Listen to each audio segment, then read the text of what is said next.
আসসালামু আলাইকুম। এখানে যে লাল সিলিন্ডারগুলো দেখতে পাচ্ছেন এগুলো হচ্ছে ফায়ার সেফটি ইকুইপমেন্ট বা ফায়ার এক্সটিংগুইশার। এগুলো আমরা সাধারণত আগুন নেভানোর কাজে ব্যবহার করে থাকি।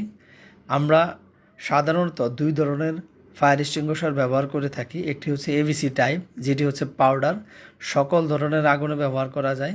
আর একটি হচ্ছে কার্বন ডাইঅক্সাইডের সিলিন্ডার, যেটি শুধুমাত্র বৈদ্যুতিক আগুন, গ্যাস বা তেলের আগুনে ব্যবহার করে থাকি আমরা, এবং কন্ট্রোল প্যানেলের আগুনেও ব্যবহার করে থাকি।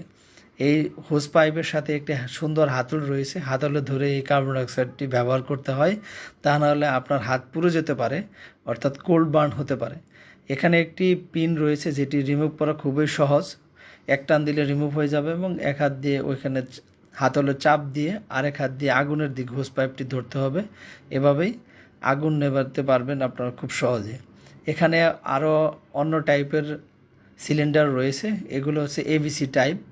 এই সিলিন্ডারগুলোতে সাধারণত গোলাপি বা সাদা রঙের পাউডার থাকে আগুন নেভানোর জন্য, এবং এর পিন আনসিল করার সিস্টেম একই। এর পাইপে ধরলে আপনার কোনো রিস্ক নাই, অর্থাৎ কোল্ড বার্ন হওয়ার বা অন্য কোনো ঝুঁকি নাই। তাই আপনারা সুন্দরভাবে এই সিলিন্ডারটি আগুন নেভানোর জন্য ব্যবহার করতে পারবেন। কিন্তু কার্বন ডাইঅক্সাইডের এই হোস পাইপের সামনের দিকে যদি হাত দিয়ে ধরে থাকেন তাহলে আপনার কোল্ড বার্ন হয়ে হাতের চামড়া উঠে যেতে পারে। অবশ্যই হাতলে ধরে এই হোস পাইপটি ব্যবহার করতে হবে। সিলিন্ডার গ্যাস বা বৈদ্যুতিক আগুন থেকে রক্ষার জন্য সাধারণত বাসাবাড়ি, অফিস আদালতে সব জায়গায় এই ধরনের ফায়ার এক্সটিংগুইশার ব্যবহার করা হয়।